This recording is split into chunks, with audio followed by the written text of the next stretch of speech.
या बड़ी पावर आ जाए ऊपर से प्रेशर, वो भी हो जाता है।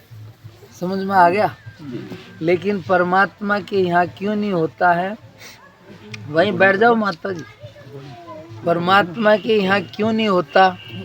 कि उसको किसी गवाह की जरूरत नहीं है। क्यों? क्योंकि उसको जड़ दिखाई देती है। तुम तो क्या बोलते हो कि जड़ दिखाई नहीं देती, उसको जड़ दिखाई देती है। जड़ यानी मूल। उसके सामने फिल्म है, किस आदमी ने क्या किया, तो किसी गवाह की जरूरत नहीं है। दूसरे, उसको कोई लोभ लालच नहीं है। तीसरे, उसके ऊपर कोई नहीं है, प्रेशर डालने वाला नहीं है। अंडरस्टैंड? तो इसलिए समझ गए ना? तो ये बात इतनी हो गई। अब इसके आगे क्या होता है? परमात्मा की व्यवस्था में गलत नहीं होता। तो जो आदमी दुखी है तो उसका कोई पाप कर्म है, और कोई सुखी है तो उसका पुण्य कर्म है। ये बात अलग है कि उसको दिखाई नहीं दे रहा। किसी को चाहे सिर में दर्द है, किसी को पाँव में दर्द है, तो उसके पीछे भी कोई ना कोई कारण है। ये अलग बात है कि उसको दिखाई नहीं देता। अब वही जज है, उसने न्याय कर दिया, गलत भी हो जाता है, लेकिन वही जज से प्रार्थना करो, अपील लगाओ, तो वो छूट भी कर देता है ना। 100 की सजा 80 में कर दे, कई बार माफ़ भी कर दे। चलो भाई, अपील पर छोड़ दिया। ऐसे ही वो तो उसकी बात हो गई। यहाँ पर परमात्मा की व्यवस्था है, जो भी हो रहा है उसकी व्यवस्था से सही हो रहा है। लेकिन उसी परमात्मा से अपनी गलती की क्षमा मांग के प्रार्थना करें कि हे परमात्मा, आप सबके अंदर हो, मेरे भी अंदर हो, आप ही मेरे सच्चे स्वरूप हो। मैं आपको अभेद भाव से, श्रद्धा भक्ति से नमस्कार करता हूँ। जाने अनजाने मुझसे जो दोष हुए आपके सामने जाहिर करती हूँ। इतना बोल कर के हे भगवान, मैं आपसे हृदयपूर्वक पछतावा करके क्षमा याचना करता हूँ। भगवान मुझे क्षमा करो, क्षमा करो, क्षमा करो।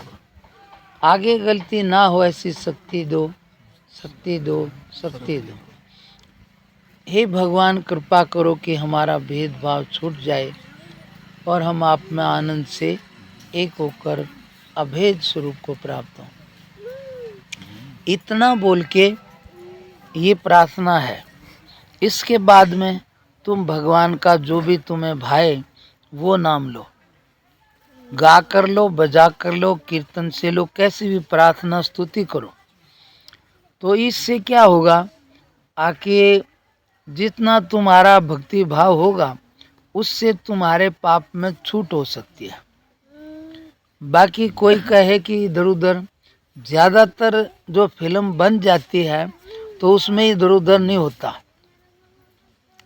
बहुत कम चांस है, वो भी हाई पावर कर सकती है, थोड़ा बहुत, एक दो सीन आगे पीछे कर देगी, बाकी पूरी नहीं हटती है। इसका मतलब क्या समझे? कि हमारा जो पहले का है इस समय वो मिल रहा है, इसमें हम ज़्यादा कुछ फेर फार नहीं कर सकते। परमात्मा की प्रार्थना से, भाव से, पूजा से इतना हो जाएगा, आँख उसमें थोड़ी छूट हो जाएगी। और दुख तो रहेगा, यानी कि कर्म तो वही रहेगा, पर उसको दुख नहीं रहेगा। जैसे भगवान शंकर ने कहा, उसने उसको श्राप दे दिया, गुरु के आने से नहीं उठा था, पहले जन्म में कागभूषुंडी। तो बोले कि जा तू पड़ा है, अजगर हो जा। तो गुरुजी ने उसको प्रार्थना किया उसके लिए शंकर भगवान से।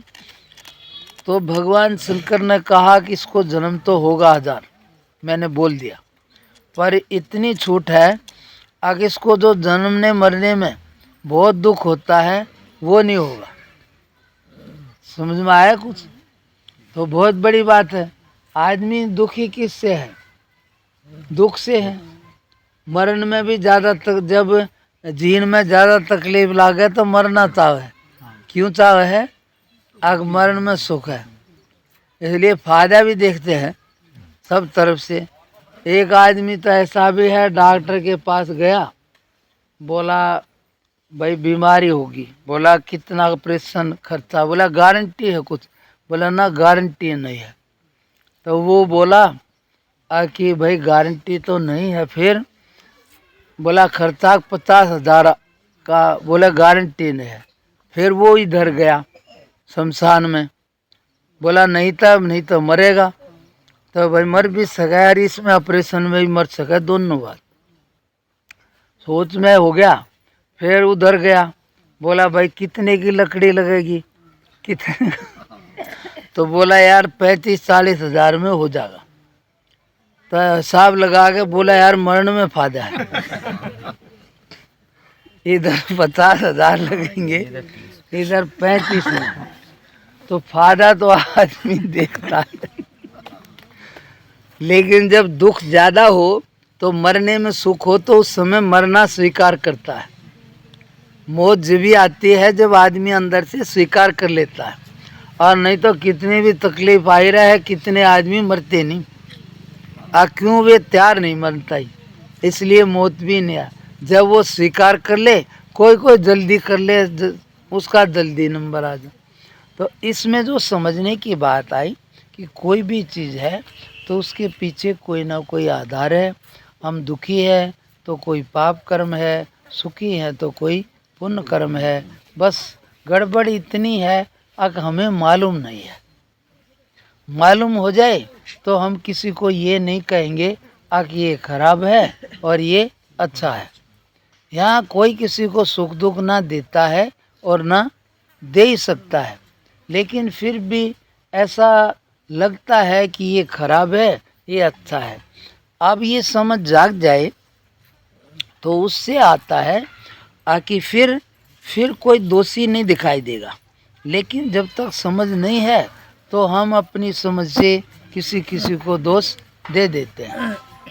अब इसका उपाय जो है, कोई भी समस्या है वो परमात्मा समर्थ है, और तुम उसको भाव से नमस्कार करके प्रार्थना करो तो उसमें क्या होगा कि तुम्हारी समस्या वो की वो भी रहे भले, लेकिन दुख मिट जाएगा। जैसे भगवान शंकर ने उसने प्रार्थना करी उसके लिए, तो कहा कि जन्म तो 1000 पाएगा, मैंने श्राप दे दिया 1000 जन्म लेगा, लेकिन जन्मने मरने का दुख कम हो जाएगा, वो इसको होगा ही नहीं। ये छूट है। ज़्यादा तो दुख से ही परेशान है लोग, इसलिए मरने में सुख लगे तो मरते हैं, और जीने में दुख लगे तो भी मरते हैं, और जीने में सुख लगे जब मरना खराब लगे। कोई भी चीज़ खराब किससे लगे है?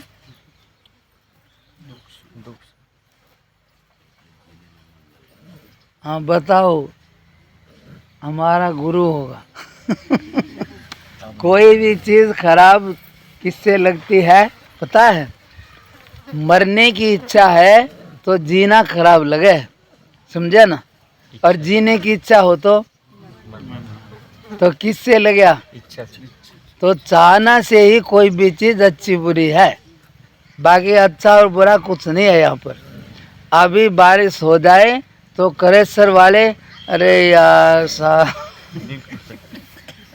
तो वे दुखी हो जाएंगे, और जिसका खेत में पानी नहीं लग रहा हो वो अरे वाह भगवान बड़ी सुन ली। बाकी बारिश तो वही है, पर जिसको जरूरत है उसको अच्छी, और जिसको जरूरत नहीं उसको खराब। परमात्मा की व्यवस्था में कुछ भी अच्छा और खराब नहीं है, ये तो आदमी की अपनी चाहना है, इसी से ये अच्छा बुरा कर बैठ सोचता है। बाकी जो बात कुछ भी ये है कि पहले का जो है वो अभी मिल रहा है, और अब का है वो आगे मिलेगा। कोई सोचे कि आज ही मैं बाबा जी या भगत बन जाऊं तो जल्दी नहीं होगा। क्यों? क्योंकि पहले जो भरा है वो ही निकलेगा, अब जो भरोगे वो आगे निकलेगा। इसलिए अब उसमें अभी भाव करेगा तो आगे जाके उसका नंबर आएगा। पहले जो भाव किए थे आज आ रहे हैं। अब जो किसी की भी कोई भी समस्या है तो उसका यही है कि जो सर्व समर्थ है परमात्मा सबके अंदर है, तुम्हारे अंदर भी है, उसको भाव से अपनी गलती की क्षमा मांग के और उसका नाम लो, प्रार्थना करो तो उससे छूट हो सकती है। मेरी बात समझ में आ गई कि नहीं? किसी को नहीं आई हो तो दोबारा बोलो। आ गई ना? हाँ, इसलिए ये बात है, मैंने थोड़े में बोला। और तुम सब इसी गांव के हो ना? अच्छा, बाहर के हो? अच्छा, ठीक है, ज़्यादातर इसी गांव के हो। आजकल इस गांव के माताएं तरक्की पर हो गई हैं। आजकल कोई आदमी नहीं दिखाई देता इस गांव का। सीता जी का माता जी का